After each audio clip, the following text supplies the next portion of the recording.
Como decíamos hace un momento, en estos días el mundo está en vilo por causa de esta epidemia conocida como la epidemia de la influenza porcina.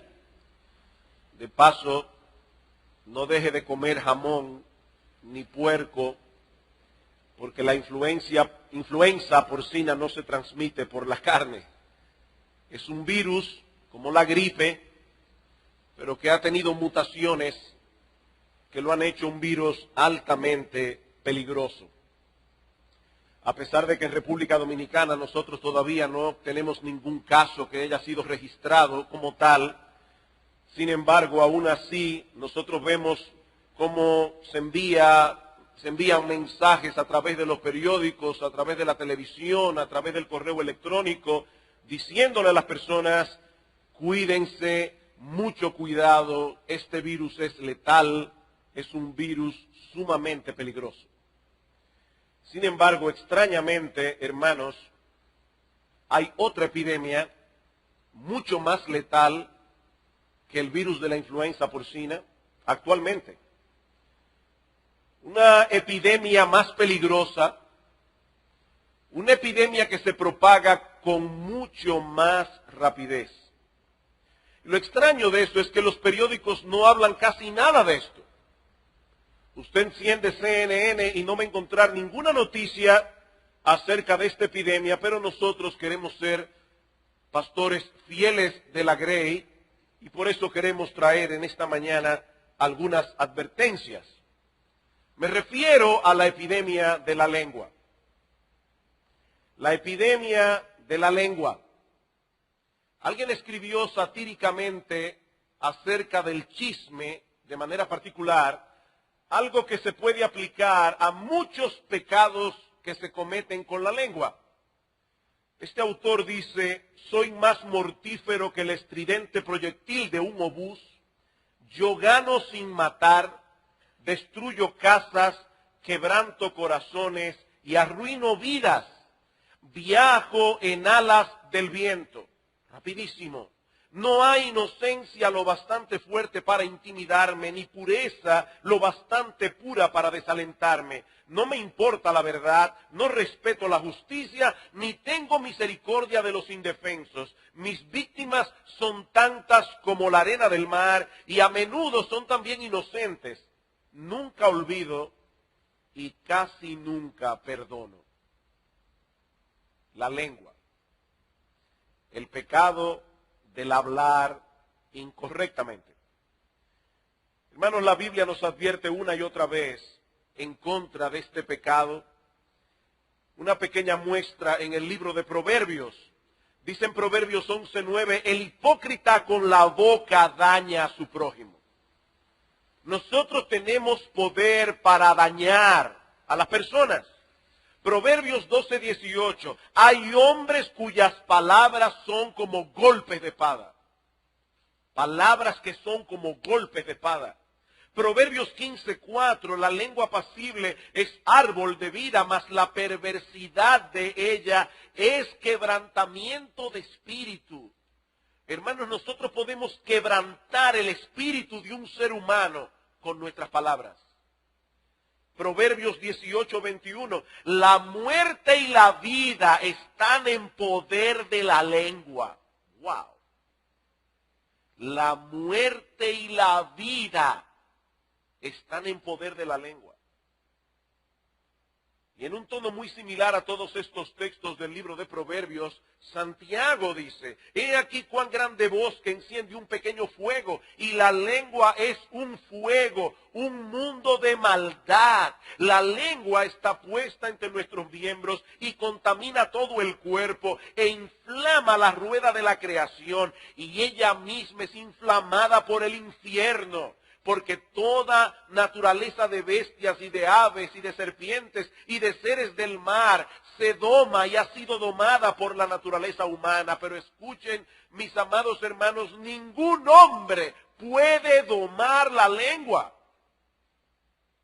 Es una bestia indomable.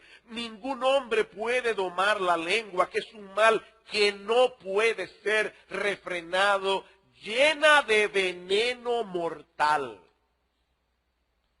¿Qué instrumento tan poderoso es la lengua? ¿Y cuánto daño se puede hacer con la lengua cuando ésta no tiene control? El pastor John MacArthur enumera algunos de los epítetos que aparecen en la Biblia para describir la lengua.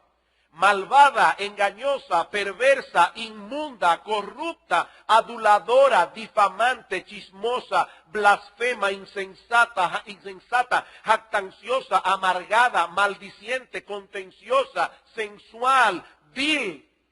Y dice MacArthur, la lista no es exhaustiva.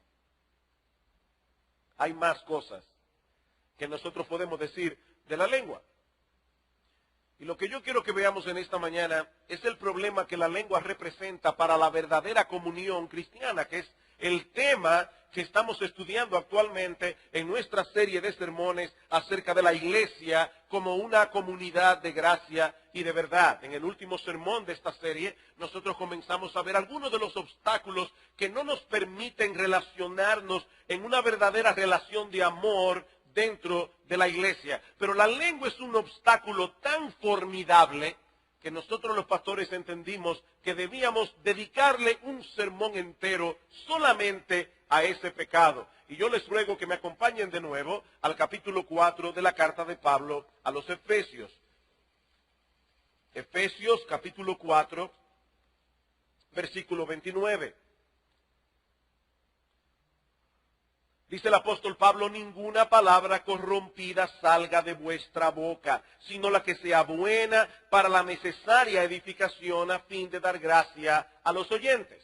En toda esta sección de la carta, Pablo ha venido hablando de la conducta que debe caracterizar la vida del cristiano, los hábitos pecaminosos que nosotros debemos desechar, los hábitos piadosos o de santidad que nosotros debemos cultivar. Dice Pablo, ustedes cuando estaban en el mundo vivían en la vanidad de su mente, tenían el entendimiento entenebrecido, estaban ajenos de la vida de Dios por la ignorancia que había en vosotros por la dureza de vuestro corazón. Pero Cristo vino a vuestras vidas, Cristo les enseñó otra manera de vivir, versículo 25, por lo cual... Y ahora Pablo comienza una lista de pecados que debemos desechar, de virtudes de las que debemos apropiarnos. Y uno de esos pecados que debemos desechar es precisamente el de un hablar corrompido. Ninguna palabra corrompida salga de vuestra boca. Esta palabra significa literalmente podrida, dañada, contaminada. En el tiempo de Pablo era usada para referirse a una comida descompuesta, ya sea una fruta, un vegetal, un trozo de carne. Todos nosotros sabemos lo que sucede cuando se va la luz, algo muy raro aquí en nuestro país.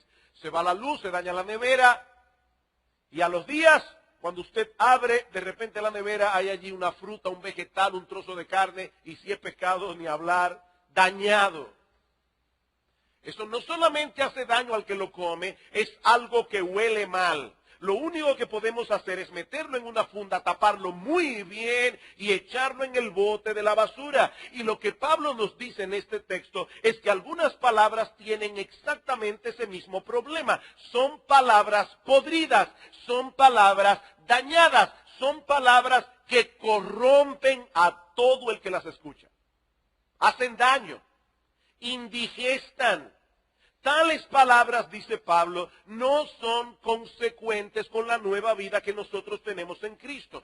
Si nosotros somos cristianos, si nuestros corazones han sido transformados por el poder del Evangelio, debemos tomar la resolución de tomar todas estas palabras y echarlas bien tapadas en el bote de la basura para que no puedan dañar a nadie.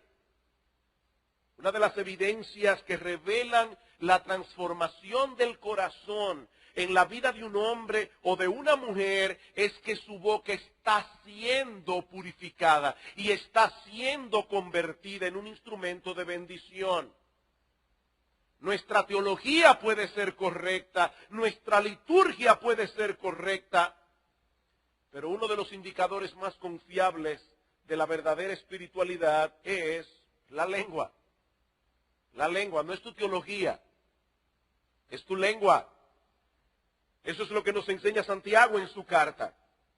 Santiago está preocupado porque sus lectores se puedan hacer una evaluación correcta a sí mismos. Y por eso habla tanto acerca del fruto de la fe.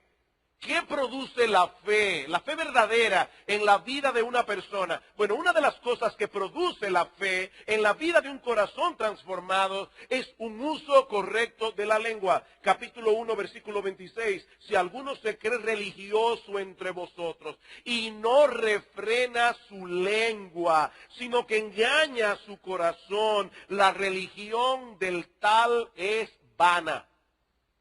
No sirve. Es hueca, tiene una apariencia externa de religión, va a la iglesia todos los domingos, probablemente lee su Biblia todos los días, canta los himnos, conoce su confesión de fe, pero su corazón está podrido. Y lo sabemos porque produce constantemente palabras podridas. Lo que Santiago está diciendo aquí es que la realidad espiritual del corazón queda al descubierto por nuestra forma de hablar. Mis hermanos, no es por nuestras actividades religiosas, no es por nuestra teología. Los fariseos tenían buena teología. ¿Y qué les dice Cristo en Mateo capítulo 12? O haced el árbol bueno y su fruto bueno, o haced el árbol malo y su fruto malo, porque por el fruto se conoce el árbol. Generación de víboras, ¿cómo podéis hablar lo bueno siendo malos? Porque de la abundancia del corazón habla la boca. El hombre bueno del buen tesoro del corazón saca buenas cosas. Y el hombre malo del mal tesoro saca malas cosas. Mas yo os digo que de toda palabra ociosa que hablen los hombres, de ella darán cuenta en el día del juicio. Porque por tu palabra serás justificado y por tus palabras serás condenado. El árbol se conoce por el fruto y de la abundancia del corazón habla la boca. El hombre o la mujer cuyos corazones han sido transformados por el poder del Evangelio deben mostrarlo a través de un hablar transformado. Cuando mi esposo y yo veníamos de Houston la semana antepasada, estábamos en el aeropuerto de Miami, necesitábamos una información, nos acercamos a una señora que estaba allí y le dijimos saludos. Y cuando yo iba a comenzar a hablar, solamente le dije eso, créame, esa sola palabra. Me dijo, ¿tú eres dominicano? Yo le dije, sí, yo soy dominicano, ¿y cómo tú lo sabes? Porque los dominicanos son los únicos que saludan diciendo saludo, y es verdad. La gente dice buenos días o buenas tardes, no saludo. Nuestro hablar revela nuestra nacionalidad. Bueno, hermano, lo que estamos diciendo es que tu hablar debe revelar el Evangelio. Tu hablar debe hacer evidente a todo el que está a tu alrededor que tú eres distinto. Tú eres distinto. Ahora, eso no quiere decir que tan pronto nosotros nos convertimos, ya dejamos de tener problemas con la lengua. No, la Biblia enseña que el pecado todavía mora en nosotros. Aunque no es nuestro rey, sigue siendo nuestro enemigo. Y créanme, mis hermanos, si le damos un chance, solamente un chance al pecado, tomarán nuestros labios para hacer mucho mal. Ayer me topé con un dato que me llamó la atención. Se ha calculado que la persona promedio hablará unas 18,000 palabras al día. Lo suficiente para escribir un libro de 54 páginas. En un año eso llega a 66 volúmenes de 800 páginas. Esto quiere decir, mi amado hermano, que si tú estás en el promedio, te vas a pasar un quinto de tu vida hablando. Y hay gente que habla mucho más que eso. Mucho más. Imagínense todas las cosas dañinas que se pueden decir a lo largo de una vida. Todas las cosas dañinas. De ahí el mandato de Pablo en Efesios 4:29. Que ninguna palabra corrompida salga de vuestra boca. Mis hermanos, Pablo no está diciendo aquí que nosotros debemos disminuir el número de palabras corrompidas que salgan de nuestra boca. No, el Espíritu Santo lo inspiró a escribir un mandamiento absoluto. Ninguna palabra corrompida salga de vuestra boca. ¿Y eso qué incluye? Bueno, en primer lugar, incluye las conversaciones obscenas y vulgares. Efesios capítulo 5. Efesios capítulo 5, versículos 3 al 4. Pero fornicación y toda inmundicia o avaricia, ni aun se nombre entre vosotros como conviene a santos. Ahora, esto no significa, mis hermanos, que no se debe discutir acerca del sexo o que no se hable de los peligros que corren aquellos que se exponen a los pecados de la inmoralidad sexual, porque eso es exactamente lo que Pablo está haciendo aquí. Él está hablando acerca del tema. Ahora, él nos advierte en el texto que debemos mantenernos alejados de estos pecados en todas sus formas y en todas sus manifestaciones. Mis hermanos, nuestros corazones son altamente inflamables. No podemos pasar cerca del fuego sin sufrir algún tipo de consecuencia. Eso es imposible. ¿Cuál es el antídoto? Mantente alejado, punto. Mi hermano, escúchame bien, aquí no valen años en la fe. Aquí no vale conocimiento bíblico. La única táctica segura es la de José. Sal corriendo. Sal corriendo. No te acerques. No te expongas. Estas cosas, dice Pablo, ni aún se nombren entre vosotros. Noten el versículo 11. Y no participéis en las obras infructuosas de las tinieblas, sino más bien reprenderlas, porque vergonzoso es aún hablar de lo que ellos hacen en secreto. Eso es vergonzoso, dice Pablo. Por eso noten lo que sigue diciendo en el texto, ni palabras deshonestas. Y esta expresión era usada en aquellos días para referirse a un lenguaje vergonzoso, obsceno, indecente. Incluye todo tipo de cosa que pudiera avergonzar a un hijo de Dios. Luego Pablo menciona necedades. Y esa palabra abarca toda conversación ociosa que no conduce a nada. Podemos traducirla a hablar sandeces. Eso se entiende, ¿verdad? Hablar sandeces. John MacArthur la define como ese tipo de conversación que solo satisface a una persona intelectualmente deficiente. ¿Saben cuál es el problema con hablar sandeces? No es un problema intelectual, es un problema moral. Es que el que habla sandeces, tarde o temprano termina hablando de lo que no debe. Comienza a hablar boberías y tarde o temprano terminarás hablando mal de alguien. O de algo indecente, o de algo indecoroso, o de algo indebido. Fulana sí está flaca, fulana sí está gorda. ¿Y eso qué importancia tiene? A menos que tú seas médico y le quieras decir a las personas, tú necesitas rebajar por un problema de salud. Hermanos, la Biblia prohíbe hablar sandeces, necedades. Y finalmente Pablo menciona truanerías, y esta es una palabra difícil de traducir adecuadamente. La Biblia de las Américas la traduce como groserías, y en la Nueva Versión Internacional como chistes groseros. Es una palabra neutra, no es ni buena ni mala en sí misma. Literalmente significa algo que cambia fácilmente, versatilidad. Hace referencia a una persona ingeniosa, vivaz, alguien que puede responder con agudeza y rapidez.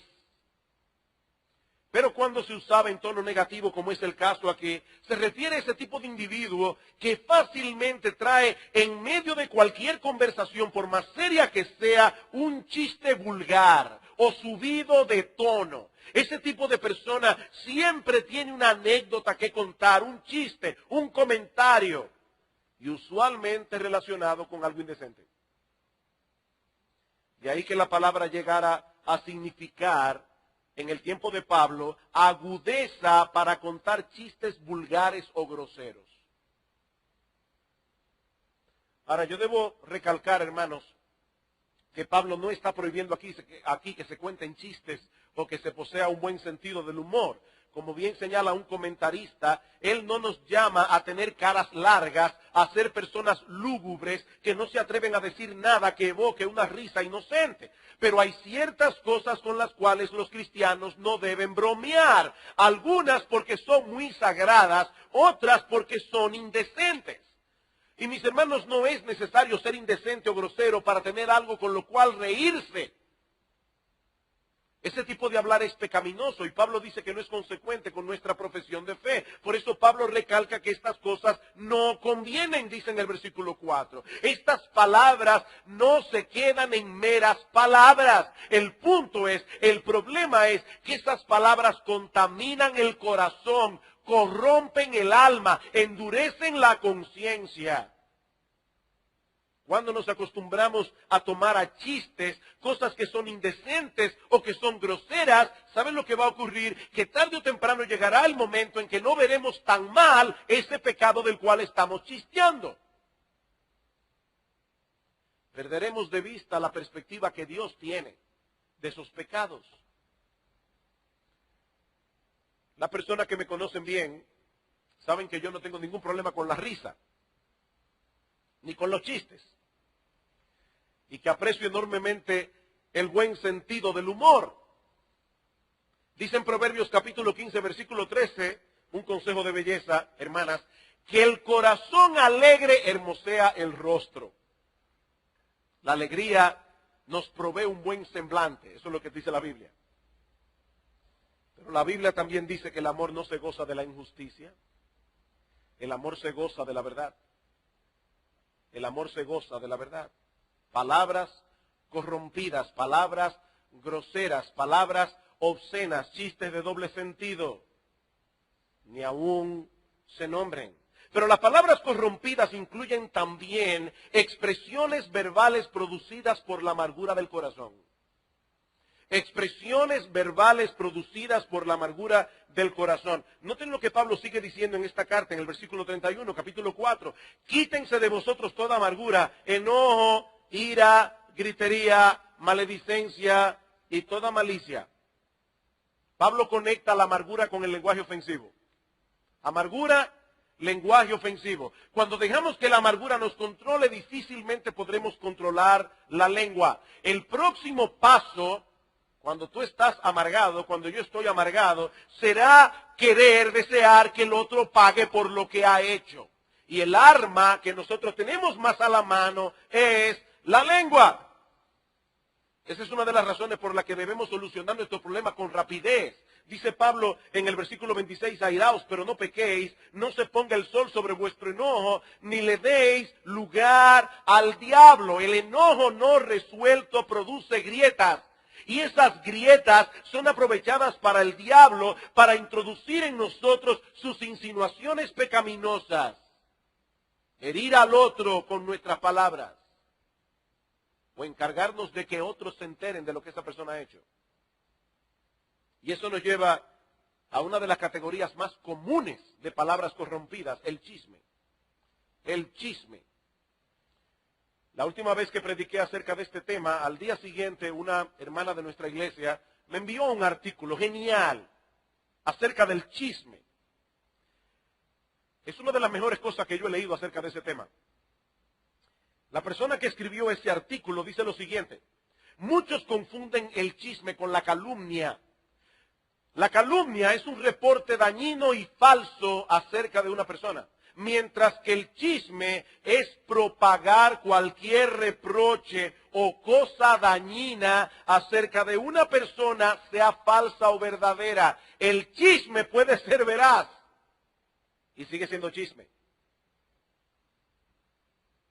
Dice, el chisme es propagar cualquier reproche o cosa dañina acerca de una persona, ya sea falsa o verdadera, cuando no hay razón bíblica para que los demás se enteren. Una definición más corta se encuentra en Proverbios. Chisme es contar secretos ajenos. Eso es el chisme, sean veraces o no. es contar secretos ajenos. Proverbios 11:13, el que anda en chisme descubre el secreto, mas el del espíritu fiel lo guarda todo. En la Biblia de las Américas dice, el que anda en chismes revela secretos, pero el que es de espíritu leal oculta las cosas. Noten, hermanos, que aquí no dice que el chismoso propaga mentiras. No, revela secretos. Información innecesaria que puede dañar la reputación de otra persona. Y como ocurre muchas veces, eso termina afectando no solo a las víctimas, sino también al chismoso. El chisme es como un boomerang, se vuelve contra ti. Dice en Eclesiastés, ni aun en tu pensamiento digas mal del rey, ni en los secretos de tu cámara digas mal del rico, porque las aves del cielo llevarán la voz, y las que tienen alas harán saber la palabra. ¿Saben qué quiere decir ese texto en forma más sencilla? Si tú no quieres que se sepa, no lo digas. No lo digas. Y es muy probable que el chisme que tú dijiste a tu mejor amigo, que a su vez tiene un mejor amigo, que a su vez tiene un mejor amigo, va a comenzar a correr y a dar vueltas y va a llegar a la persona que fue afectada por el chisme. Dice en Proverbios 17:9, el que cubre la falta busca amistad, mas el que la divulga aparta al amigo. Esa palabra que se traduce como falta significa defecto, infracción, maldad, ofensa, transgresión. Y en este caso parece referirse al individuo que ha sido dañado, que ha sido ofendido por un amigo, pero en vez de divulgar la falta, esta persona más bien la cubre. Y al hacerlo de ese modo está imitando a Dios. ¿Saben, hermanos, lo que es la obra de redención? No es otra cosa que la obra diseñada por Dios para cubrir la falta de nuestro pecado. Dios cubrió a Adán y Eva cuando pecaron en el huerto del Edén. Dios cubre, el diablo propaga. De hecho, la palabra diablo significa difamador. Esa es la tarea del diablo. En 1 Timoteo capítulo 3, versículo 13, una de las cosas que se dice de las mujeres en la iglesia que ayudan a los diáconos es que no deben ser difamadoras. ¿Saben cuál es la palabra que se usa allí? Diabolos. Dice Pablo, las mujeres no deben ser diablas. Cuando nosotros descubrimos el secreto de alguien, estamos desnudándolo más en vez de cubrirlo. Mis hermanos, cuidado con el chisme, no solo con decirlo, sino también con escucharlo. Si tú quieres llamar la atención de alguien, por más distraído que esté, comienza diciéndole, supiste la última. Es una cosa que atrapa la atención. Supiste la última. Dice en Proverbios 18:8, las palabras del chismoso son como bocados deliciosos y penetran hasta el fondo de las entrañas, dice la versión de las Américas. Hasta el fondo de las entrañas. Y no olvide que es un manjar envenenado. Que dijimos al principio, son palabras podridas, son palabras dañadas. Mi hermano, cuando tú escuchas un chisme, estás comiéndote un pescado de días fuera de la nevera. Te vas a indigestar. Tan pecaminoso es que lo cuentes como que lo escuches con deleite. Dice en Proverbios 17:4, el malhechor escucha a los labios perversos. Esa es una característica del malhechor. Él escucha a los de labios perversos. Y el mentiroso presta atención a la lengua detractora. Pero ¿qué se dice del justo en el Salmo 15:3? Dice que no admite reproche alguno contra su vecino. Este artículo que mencioné hace un momento, que esta hermana gentilmente me envió, tiene algunas directrices muy sabias y muy bíblicas en cuanto a lo que debemos hacer con los chismosos. Escuchen algunas. Esfuérzate en no escuchar chismes, si es necesario, aún cambiando de círculo de amigos. Proverbios 20:19, el que anda murmurando revela secretos. Por lo tanto, no te asocies con el chismoso. Eso dice el Espíritu Santo. No te asocies con el chismoso. Húyele como una plaga. La Biblia dice claramente que el avisado ve el mal y se esconde. Cuando alguien empieza a contarte algo no edificante acerca de otra persona, interrúmpelo. Eso no es de mala educación, en este caso. Interrúmpelo y pregúntale si es algo que la persona que no está presente probablemente preferiría que no supieras. Pregúntale si tiene permiso de la otra persona para contártelo. Si se está quejando de la otra persona, pregúntale si ya le expresó su queja a esa persona en privado. Porque eso es lo que dice Mateo capítulo 18. Si tu hermano peca contra ti, ve y repréndele estando tú y él solos. ¿Ya lo hablaste con esa persona? No. Entonces, mi hermano, no me lo cuentes. No me lo cuentes. Oigan lo que dice Proverbios 25:9. Trata tu causa con tu compañero y no descubras el secreto a otro. Otra vez, eso dice el Espíritu Santo. Si no es la primera vez que esta persona te cuenta chismes, dile que de ahora en adelante no quieres que lo vuelva a hacer.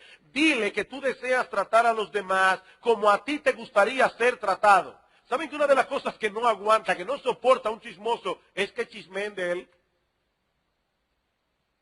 Hay que ver la cara de ofendido que pone. Hablaron de mí. Hoy todas las veces que has hablado tú de otros. ¿Por qué te ofendes tanto? Y si se trata de un creyente, sigue diciendo el artículo, dile que de continuar haciéndolo tendrás que actuar con él a la luz de Mateo 18:15. Si tu hermano peca, ve y repréndele estando tú y él solo. Si no te oyeres, ve con 2 o 3 testigos. Si no los oyeres, dilo a la iglesia. Hermanos, queremos informar que el hermano fulano de tal o la hermana fulana de tal ha sido puesto en disciplina por chismoso. No se aguanta la lengua. Se pasa la vida revelando secretos, contándole a otros cosas que no son de su incumbencia.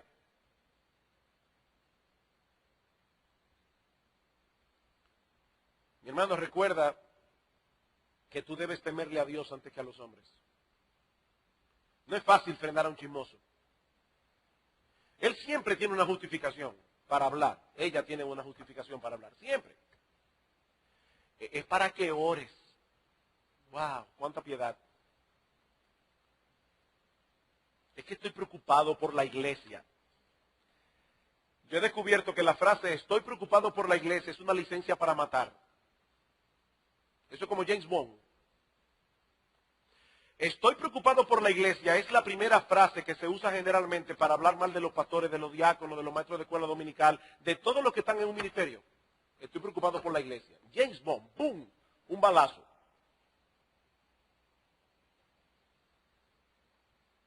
Reflexiona, dice este artículo, si a veces pides detalles solo por curiosidad.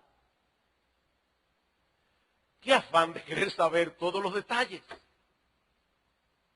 De hecho, a veces cuando nosotros tenemos que involucrarnos en un caso de Mateo 18, un caso en el que ciertamente hay que recibir información. Yo no me puedo involucrar en un caso de Mateo 18 si no me dan información. En este caso es correcto hablar. Pero los hermanos que han ido a las oficinas de los pastores saben que una de las cosas que nosotros le decimos a los hermanos es no me des detalles innecesarios. Si ese detalle no es necesario para participar en este proceso de Mateo 18, por favor no me lo des. Demasiada basura tengo yo ya en mi corazón para meterle más. Hace muchos años, en medio de un problema, una persona se me acercó y me dijo, déjame contarte un encuentro desagradable que tuve con fulano de tal. Yo le dije, ay, mi hermano, por favor, no me lo cuentes. De verdad, por favor, no me lo cuentes. Esa persona me dijo, es que yo tengo que desahogarme. Bien, desahógate delante de Dios, porque Él no peca, yo sí. Hasta el día de hoy, yo no tengo ni idea de lo que esa persona me quería contar.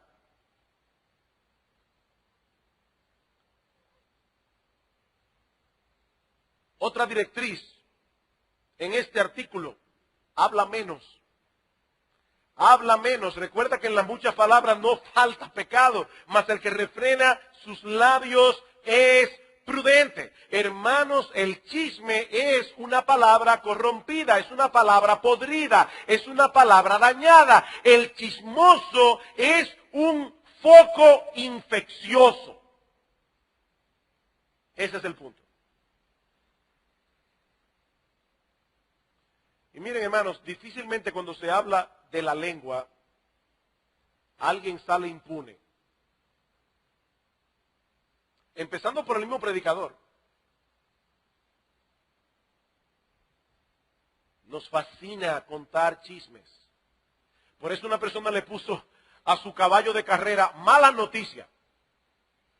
Y le preguntaron, y fulano, ¿por qué tú le llamaste a tu caballo mala noticia? Porque la mala noticia viaja más rápido que la buena. Óyeme, qué difícil es para nosotros llamar a una persona y decir, supiste la última, el que, óyeme, que fulano de tal ha dado un cambio tan positivo. No, generalmente después de supiste la última no viene una frase así. Hay otras formas de palabras corrompidas que no podemos considerar detenidamente en este sermón. Las palabras profanas son palabras corrompidas. Tomar el nombre de Dios en vano. Tomar a la ligera cosas que son sagradas. ¿Saben lo que ocurre, hermanos, cuando nosotros tomamos el nombre de Dios en vano? Que estamos transmitiendo a la persona que nos escucha una imagen ligera de Dios. Eso es una palabra corrompida. Las falsas doctrinas son palabras corrompidas. Las palabras hirientes y denigrantes son palabras corrompidas. ¿Qué dice Cristo en Mateo capítulo 5? Que si alguno se enoja pecaminosamente contra su hermano ya es culpable de homicidio. Que si alguno le dice a su hermano racá, palabra aramea que significa estúpido, imbécil, bueno para nada, dice que ya es culpable de homicidio. Son palabras corrompidas. Ahora, yo creo que lo que se ha dicho nos da una idea de todo lo que se incluye en este término, palabras corrompidas, pero Pablo tiene algo más que decir en el texto, no solamente una prohibición, ninguna palabra corrompida salga de vuestra boca, también tiene un mandamiento positivo, si no, alguien puede decir ahora, no hablo más. Fulano, ¿cómo está? No, esa no es la idea. El cristiano no se distingue porque es mudo, sino porque habla lo bueno. Ninguna palabra corrompida salga de vuestra boca, sino la que sea buena, para la necesaria edificación, a fin de dar gracia a los oyentes. A la luz de esa segunda parte del texto podemos decir que palabra corrompida es todo aquello que no cumple con ese requisito. No es una palabra buena, no es una palabra necesaria, no es una palabra que edifica, no es una palabra que lleva consigo la gracia del Evangelio. Eso es una palabra corrompida, porque no hay palabras neutrales. Pablo menciona tres cosas positivas que debe caracterizar el hablar de un cristiano. En primer lugar, dice que nuestras palabras deben ser edificantes, nuestras palabras deben construir, nuestras palabras deben alentar, nuestras palabras deben impartir instrucción, nuestras palabras deben consolar. Los labios del justo apacientan a muchos. Proverbios 10:21. Y en Proverbios 12:18 se contrasta en ese sentido la lengua del malo con la lengua del sabio. Hay hombres cuyas palabras son como golpes de espadas, mas la lengua de los sabios es medicina. ¿Qué contraste? Una hiere, la otra sana. Algunas personas golpean con sus palabras. ¿Y saben lo más triste del caso? que la mayoría de las veces esas personas no se dan cuenta del mal que hacen. Ellos piensan que están haciendo un bien. Hay personas que creen sinceramente que Dios les ha dado la comisión de enderezar todo lo que está torcido. Ellos son el fiscal general de Dios. Y ellos van por la vida tratando de enderezarlo todo, acusando a todo el mundo. Como decimos aquí en buen dominicano, yo no sé de dónde viene esa expresión, pero cantándola cada cual su Panamá.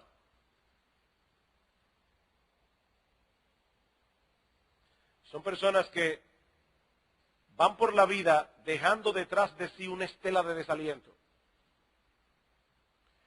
Leí una historia interesante hace unas semanas atrás de un individuo que durante la guerra de los Boers en Sudáfrica fue juzgado y condenado a 1 año de prisión en una corte marcial por ser un desalentador. Él iba hablándole a las tropas, vamos a perder, desalentando a la gente. Y fue tan tal el daño que hizo ese individuo que hubo que juzgarlo en una corte marcial por desalentador.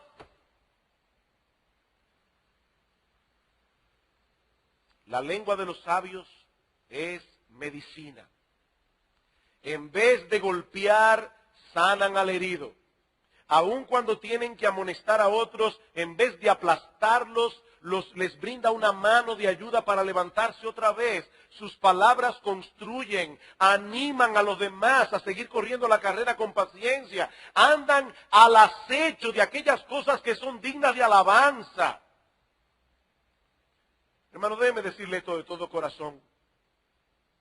Hay hermanos de nuestra iglesia que son una bendición, de verdad. Siempre tienen una palabra de aliento. Pero hermano, de verdad, hay otras personas que cada vez que se acercan es para decir algo negativo. Algo que hay que corregir, algo que está mal. Uno no los oye diciendo, oye hermano, gracias a aquellos que están en diferentes ministerios de la iglesia, no solamente los pastores, gracias por la labor que ustedes hacen. No, siempre, ustedes se han dado cuenta que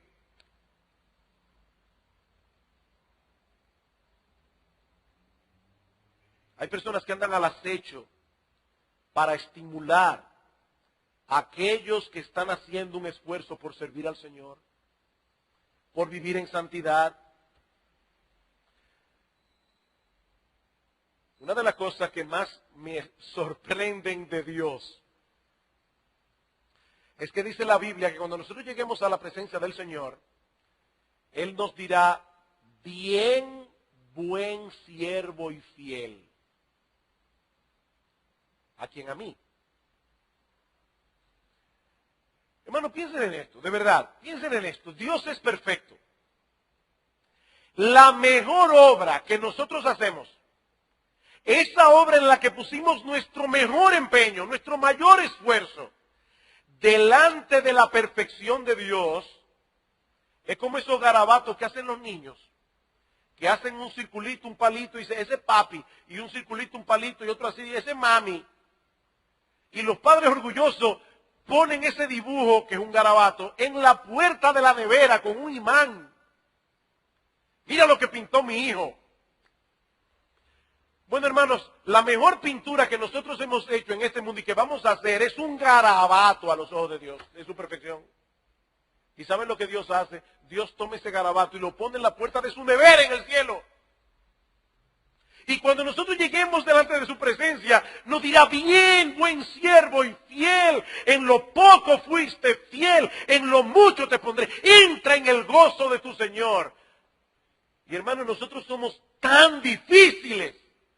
Nosotros que somos tan imperfectos, que estamos llenos de defectos, llenos de problemas, llenos de debilidades, llenos de pecados, y se nos hace tan difícil alentar a los demás. Y aquí vemos a este grupo de personas trabajando para la iglesia, sudados de pies a cabeza. Y aquí tenemos a este grupo de hermanos criticándolos. O sea, que yo pienso, eso es como los partidos de béisbol. Todo el que está en las gradas saben cómo funciona el asunto. Métete a jugar a ver si es bueno. Todo el mundo sabe lo que el manager debió hacer, lo que el pitcher debió hacer, lo que el catcher debió hacer, lo que la primera debió hacer. Todo el mundo. Por eso alguien decía, hablando de un juego de fútbol, dice que el juego de fútbol son un campo enorme, 20 personas en el campo necesitadas urgentemente de descanso y 20,000 espectadores criticándolos necesitando urgentemente ejercicio.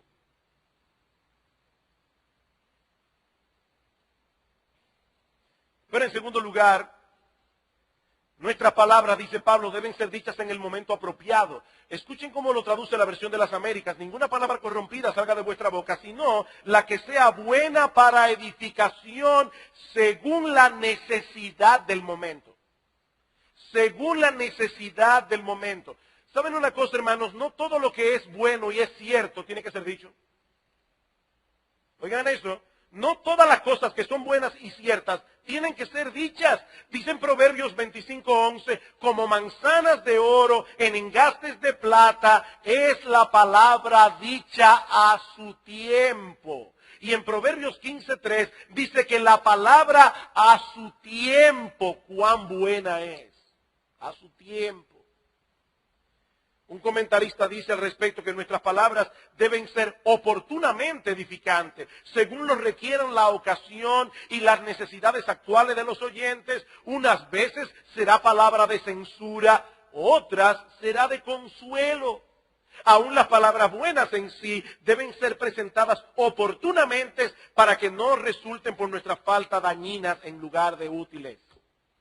Y por último, Pablo dice que las palabras del cristiano deben impartirle gracia al que lo escucha, sino la que sea buena para la necesidad del momento, a fin de impartir gracia al que te escucha. No es a fin de darle las gracias al que te escucha, es a fin de impartirle gracia de Dios al que te escucha. Y ese es el centro de la cuestión.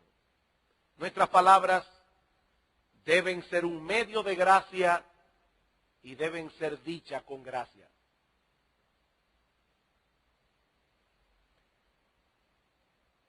Mi padre solía contarnos historias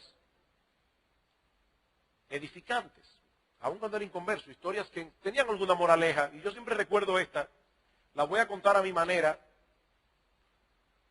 Un individuo, un rey, tiene un sueño, y de repente comienza a llamar a los reveladores de sueño para que le interpreten el sueño. Llega uno y le dice, wow, rey, ese sueño es fatal. Porque ese sueño significa que se va a morir su esposa, se van a morir cada uno de sus hijos, se va a morir su madre y después se va a morir usted. Así mismo se lo dijo crudamente. El rey lo mandó a ahorcar y mandó a llamar a otro intérprete de sueño. Él oyó el sueño y le dijo, wow, rey, usted sí es un hombre dichoso. Figúrese que se va a morir su esposa y usted seguirá vivo. Se van a morir cada uno de sus hijos que son más jóvenes que usted y usted seguirá vivo. Se va a morir su mamá y usted seguirá vivo. Oye, ¿y quién te enseñó a interpretar los sueños de esa manera? El que está ahorcado allá afuera. Le digo exactamente lo mismo, pero se lo dijo con gracia. Lo mismo. ¿Saben lo que dice Pablo en Colosenses capítulo 4, versículo 6? Sea vuestra palabra siempre con gracia, sazonada con sal, para que sepáis cómo debéis responder a cada uno. Queridos hermanos, nosotros fuimos salvados por la gracia de Dios. Y lo que estamos diciendo, el centro de este mensaje es que nuestros labios deben ser bañados de gracia. Bañados de gracia. Un labio bañado de gracia será un labio humilde. Humilde, él sabe que todo lo que tiene, todo lo que hace es por gracia. Un labio bañado de gracia será perdonador. No importa lo que me hayan hecho, Dios me ha perdonado más. Un labio de gracia será esperanzador. El mensaje del Evangelio es un mensaje de esperanza. Es el mensaje que le dice un individuo: por más mal que esté, todavía hay esperanza para ti. Puedes levantarte, el poder de Dios puede rescatarte. Un labio bañado de gracia será un labio agradecido. Agradecido.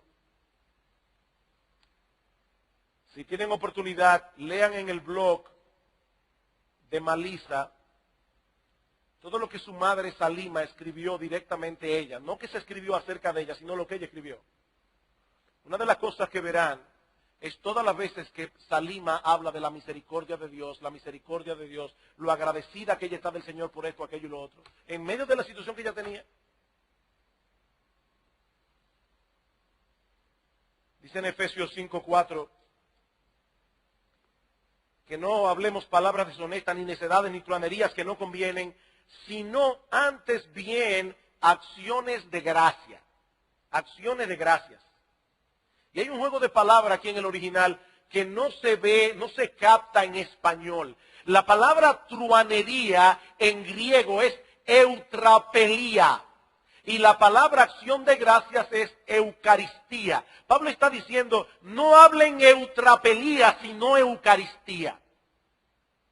No truanerías y necedades, sino acciones de gracias. En vez de traer comentarios aquí y allá que le hacen daño a otras personas, más bien deberíamos centrar nuestra atención en todos los dones que Dios nos otorga cada día y que no merecemos, y traducir esta reflexión en acciones de gracias que llenen de gozo y alegría nuestra alma y que puedan edificar a todo el que nos escuche. De la abundancia del corazón habla la boca. Miren, mis hermanos, esta directriz que Pablo nos da en este texto en Efesios 4:29 no puede llevarse a cabo en una forma mecánica. Imparten gracia con sus labios los que tienen el corazón lleno de gracia. Esos son los que contribuyen a que la iglesia llegue a ser una verdadera comunidad de gracia y de verdad. Y yo te pregunto, mi amado hermano, ¿de qué tú estás llenando tu corazón? ¿De qué estás llenando tu corazón? ¿Es el evangelio de gracia un pensamiento frecuente de meditación? ¿Cuán a menudo tú recuerdas lo que Cristo hizo por ti? Que cuando merecías ser condenado en el infierno, Él decidió venir a salvarte muriendo en tu lugar en la cruz del Calvario. ¿Cuánto te domina el evangelio de la gracia en tu trato con los hermanos de la iglesia? El evangelio de la gracia. Dios me perdonó. Dios tiene paciencia conmigo. A pesar del tollo que soy yo en mi vida muchas veces. ¿Es tu boca un medio de gracia? A través de tus palabras de aliento, de instrucción, de consuelo, de perdón, de esperanza. ¿Es tu boca un medio de gracia o es más bien una desgracia? Santiago nos dice que la lengua no puede ser domada por hombre alguno. Pero obviamente se refiere al hombre en su propia capacidad. Nadie por sí mismo puede domar la lengua. Eso es una bestia indomable. Pero todo lo podemos en Cristo que nos fortalece. Todo lo podemos en Cristo que nos fortalece. Mi hermano, pídele a Él que refrene tu lengua. Como decía el salmista: Señor, pon guardia a mis labios. Pídele que refrene tu lengua. Pídele que te dé dominio propio. Pídele que te ayude a pensar antes de hablar. Pero sobre todas las cosas, mi hermano, pídele a Dios, pídele a Cristo que llene tu corazón de gracia. Señor, lléname de gracia para que esa gracia fluya a través de mis labios y muchos puedan recibir el beneficio.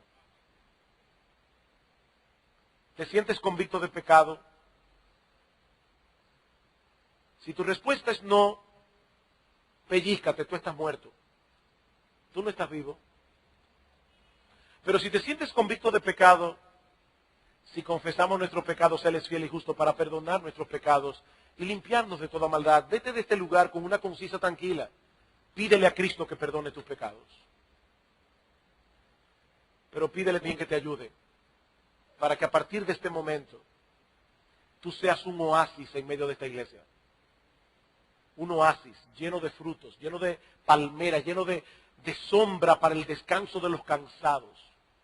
Que la gente pueda ver en ti un instrumento en la mano de Dios para impartirle gracia a todo el que te escucha. Vamos a orar.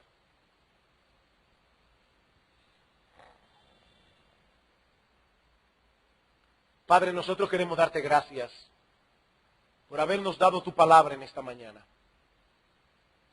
Señor, es el deseo de nuestro corazón que Iglesia Bíblica del Señor Jesucristo sea cada vez más conocida por ser una iglesia donde los hermanos tienen entre sí una verdadera relación de amor.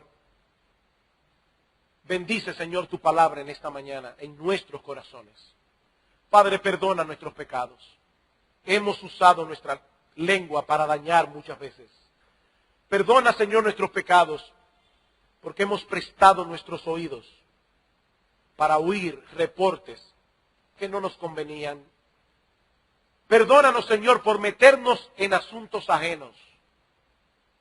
Perdónanos, Padre, por no haber manifestado a través de nuestro hablar que nosotros verdaderamente hemos sido transformados por el Evangelio de la gracia. Ayúdanos, oh Señor, a cada miembro de esta iglesia, para que nosotros podamos ser un instrumento de gracia en tus manos. Alabado sea tu nombre, en Cristo nuestro Salvador. Amén.